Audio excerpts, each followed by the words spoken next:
Assalamualaikum warahmatullahi wabarakatuh. Kembali lagi di channel Sarang Heyo. Kali ini kita akan melanjutkan film The Legend of Mermaid yang kedua. Jadi siapkan kopinya, ambil posisi nyaman, kita langsung saja masuk ke ceritanya.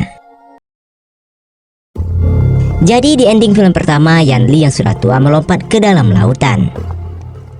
Ternyata sebelum kejadian itu, Yanli sempat mencari Si Yin, meski ia telah melihat sendiri Si Yin telah tenggelam setelah memberikan mutiara kepada Yanli agar ia tetap hidup. Namun Yanli masih yakin kalau Si Yin masih hidup. Dia mencari Si Yin ke seluruh lautan timur bersama temannya si Afu. Meski sampai sekarang belum ada hasil, namun Yanli tetap tidak menyerah. Hingga di satu hari Yanli dan Afu menyelinap ke sebuah kapal tempat orang-orang kaya berpesta. Dan tidak disangka ternyata mereka membawa seekor putri duyung berwarna merah. Hingga membuat mereka semua tak menyangka kalau putri duyung itu benar adanya. Melihat putri duyung yang sangat cantik itu, mereka langsung berkeinginan untuk memilikinya. Putri duyung itu dilepaskan dengan posisi terikat. Tanpa pikir panjang, mereka langsung melompat ke dalam lautan untuk mendapatkan putri duyung yang cantik itu.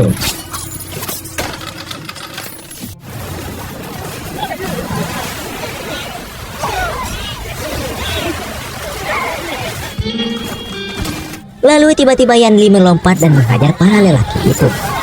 Dan hebatnya, Yanli memiliki kekuatan seperti duyung karena sebelumnya ia mendapatkan mutiara duyung dari Si Yin. Dia bisa bernafas dalam air, bahkan memiliki kecepatan berenang seperti ikan duyung. Setelah menghajar para pria itu, Yanli membawa kembali putri duyung itu ke atas kapal. Ternyata dari tadi, Yanli sudah tahu kalau wanita itu sedang berpura-pura. Dan secara tiba-tiba, Yanli diserang oleh seorang pendekar bertopeng.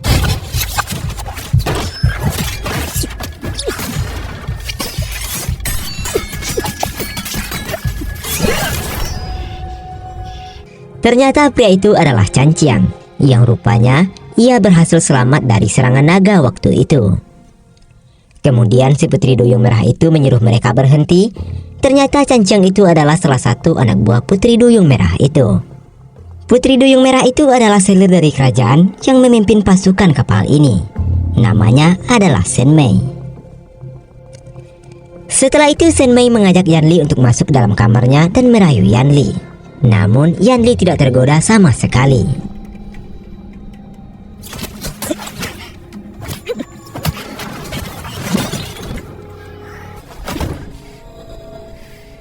Lalu Yanli meminta Shen Mei untuk memberitahu apa tujuannya yang sebenarnya. Shen Mei mengatakan ia tahu di mana Si Yin berada. Kemudian Shen Mei menunjukkan beberapa mayat kepada Yanli. Mereka mati mengganaskan karena organ tubuh di dalamnya hancur semua. Salah satu tahanan yang selamat mengatakan bahwa mereka diserang oleh makhluk yang sangat mengerikan. Mereka menyebutnya hantu air, seperti cacing yang masuk ke dalam mulut dan menghancurkan semua organ dalam tubuh manusia.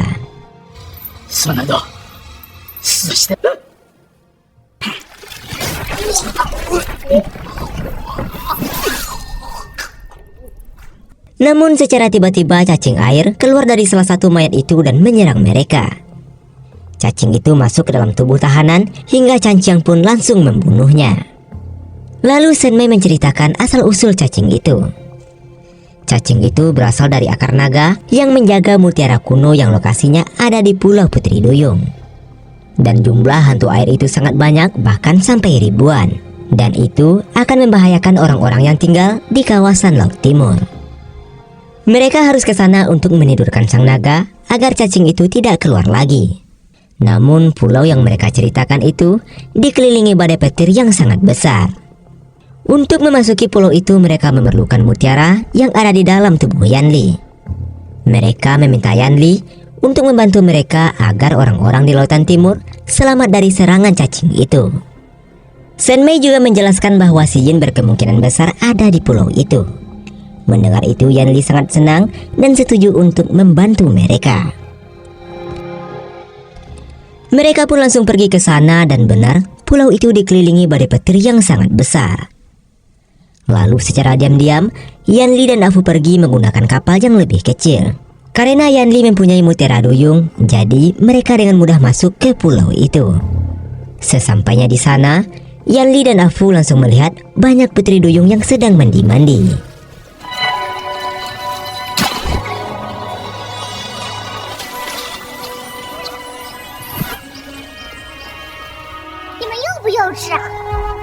Ternyata Si Yin juga berada di sana. Namun yang anehnya, Si Yin tidak berwujud putri duyung, melainkan berwujud seperti manusia. Ternyata Si Yin telah kehilangan kekuatan putri duyungnya setelah memberikan mutiaranya kepada Yanli.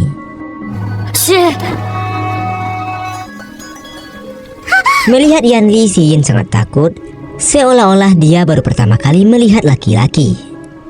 Yanli sangat sedih ketika melihat wanita yang sangat ia cintai tidak mengenalinya lagi. Yanli pun mengatakan bahwa Si Yin telah menyelamatkannya dan memberikannya mutiara duyung. Tapi Si Yin tidak mempercayainya.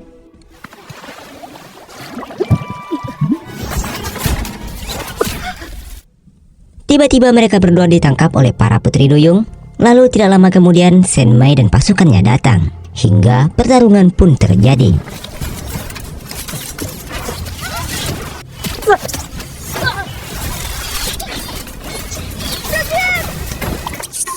Di situ Afu secara spontan menyelamatkan salah satu putri duyung dan tanpa sengaja ia malah menciumnya. Kemudian Ratu Putri Duyung pun keluar dan menghentikan mereka semua. Tapi dengan kekuatannya, Yanli dengan mudah bisa menangkisnya. Ratu pun menyadari bahwa Yanli mempunyai mutiara duyung. Kemudian Ratu bertanya apa tujuan mereka datang ke sana. Lalu Shen Mei menunjukkan cacing air itu pada mereka.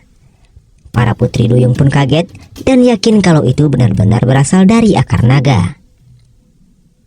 Shen Mei mengatakan bahwa cacing itu membahayakan penduduk dan para nelayan yang ada di lautan timur.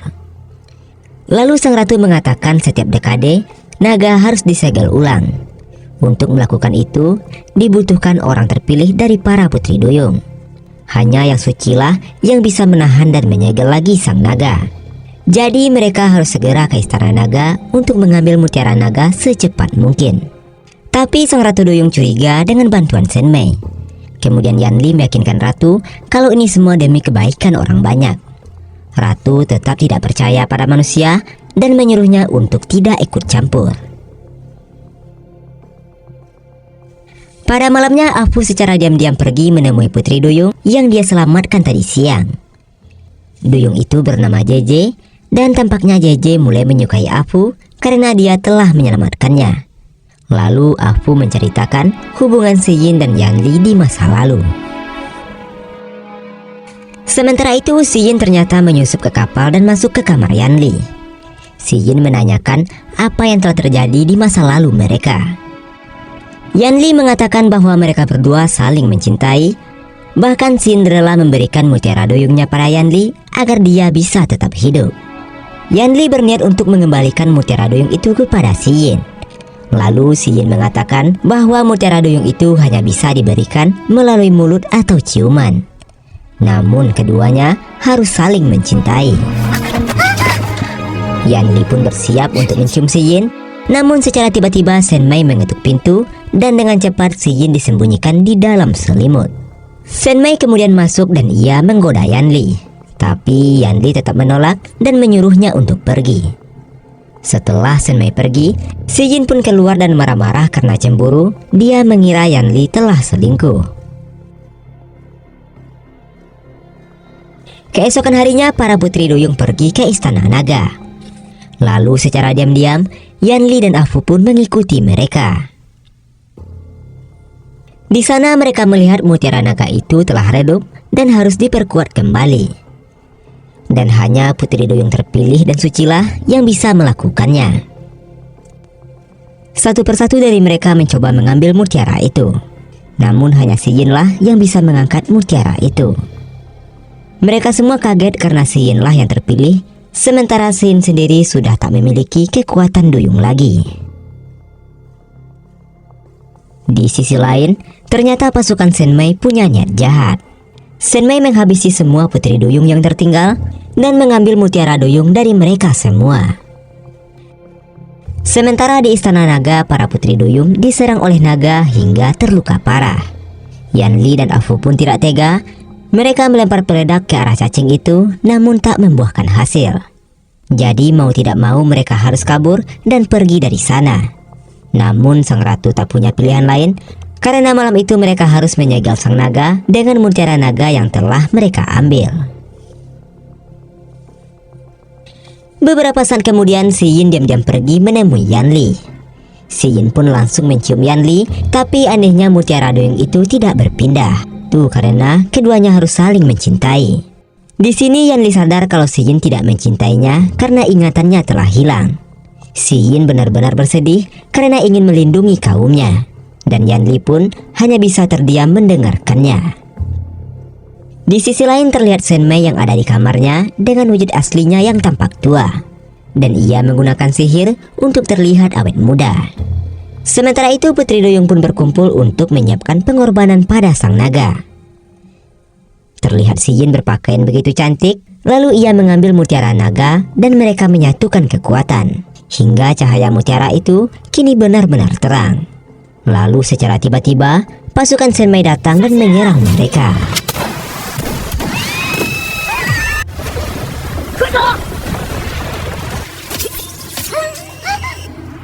Shen Mei pun merebut mutiara naga yang telah diperkuat oleh mutiara duyung yang telah ia curi sebelumnya. Ternyata inilah niat asli Shen Mei. Ia ingin memiliki mutiara naga untuk awet muda dan mendapatkan kekuatan yang sangat besar. Di sini juga terungkap bahwa nama asli Shen Mei adalah Linglong. Dia adalah bagian dari kaum putri duyung 10 tahun yang lalu. Namun dia kabur karena jatuh cinta pada kaisar kerajaan. Linglong mengatakan kalau kaum putri duyung itu pembohong. Si Yin pun dibohongi karena ia yang suci dan dia akan dikorbankan. Ia akan menjaga naga laut, tempat sang naga itu selama 1 abad. Tapi Ratu Putri Duyung tidak mengatakan yang sejujurnya pada mereka. Linglong juga bercerita kalau dia dulu juga menjadi korban. Tapi dia kabur dan sekarang ingin memiliki kekuatan dari mutiara naga itu. Kemudian Linglong memakan mutiara itu dan sekarang kekuatannya benar-benar tak tertandingi. Dengan cepat, Yanli membawa kabur sang ratu yang terluka dan yang lainnya.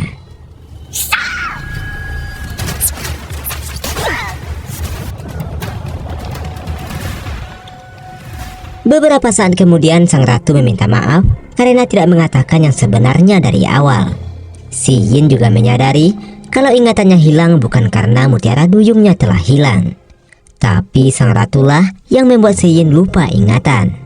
Sang ratu melakukan itu karena cinta membuat mereka terpuruk dan terluka. Ia tidak mau Si Yin terluka karena cintanya, karena ratu juga pernah mengalami hal itu. Sang ratu benar-benar merindukan pria yang dia cintai dulu. Dia mengira Yanli adalah mantan kekasihnya. Yanli sadar bahwa ratu dalam keadaan sekarat, lalu dia berpura-pura menjadi kekasihnya untuk membuat ratu senang untuk terakhir kalinya. Dan tidak lama kemudian, sang ratu pun menghembuskan nafas terakhirnya. Mereka semua bersedih, lalu menguburkan sang ratu di dalam lautan. Sekarang hanya tinggal merekalah yang tersisa. Di sini Si Yin pun mengerti kenapa ratu melakukan ini semua. Semua yang dilakukan ratu untuk menjaga kaum putri duyung.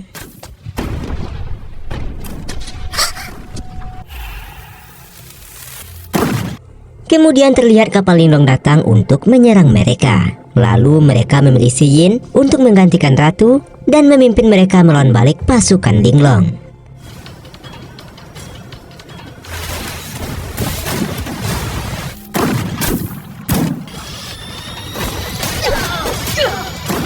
Sementara itu Canciang sudah tidak tahan lagi dengan tingkah Linglong. Dia pun berkhianat dan memutuskan untuk melawan Linglong. Melihat pasukannya yang sudah kalah semua, Linglong turun ke istana naga untuk memanggil sang naga. Yanli dan Si Yin tidak membiarkan hal itu dan mengejar Linglong.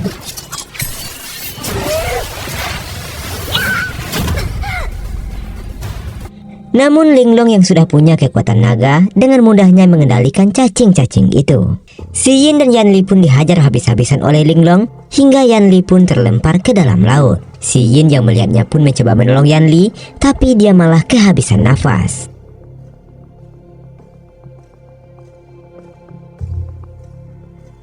Sementara itu Linglong memanggil naga dan membangkitkannya. Tapi di luar dugaan, sang naga malah mengambil kembali kekuatan mutiara itu dan sekarang Linglong kehilangan semua kekuatannya. Wujud aslinya pun keluar yang membuatnya tak berdaya. Sementara cacing-cacing itu mulai naik dan mengelilingi pulau.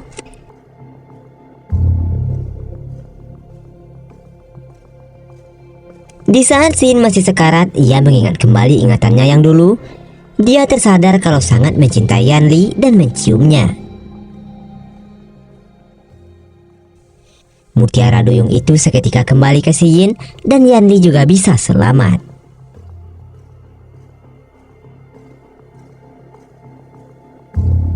Kemudian Si Yin dengan kekuatannya bisa menyegel kembali sang naga dan menyedot kekuatan mutiara naga itu.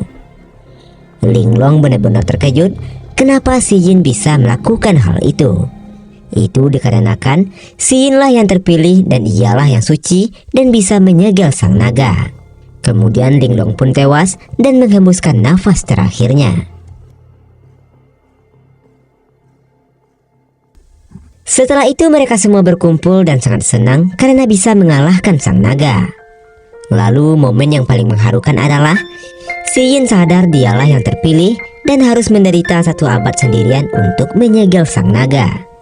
Yan Li pun memohon untuk tidak melakukan itu karena dia benar-benar sangat mencintai Si Yin. Tapi keputusan Si Yin sudah bulat. Lalu Si Yin membuat Yan Li untuk lupa padanya agar ia tidak menderita. Kemudian mengembalikan Yan Li dan Afu ke dunia mereka yang sebenarnya.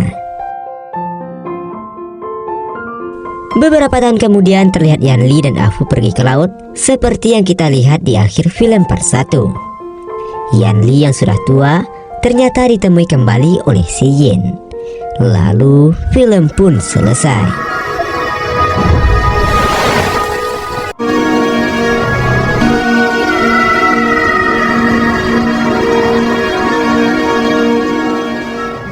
Dan sekian video kali ini. Menurutmu apa pesan moral yang kamu dapat dari film ini? Silahkan tuliskan di kolom komentar. Akhir kata Mimin ucapkan terima kasih. Sampai jumpa di video selanjutnya. Jaga terus kesehatanmu dan wassalamualaikum warahmatullahi wabarakatuh.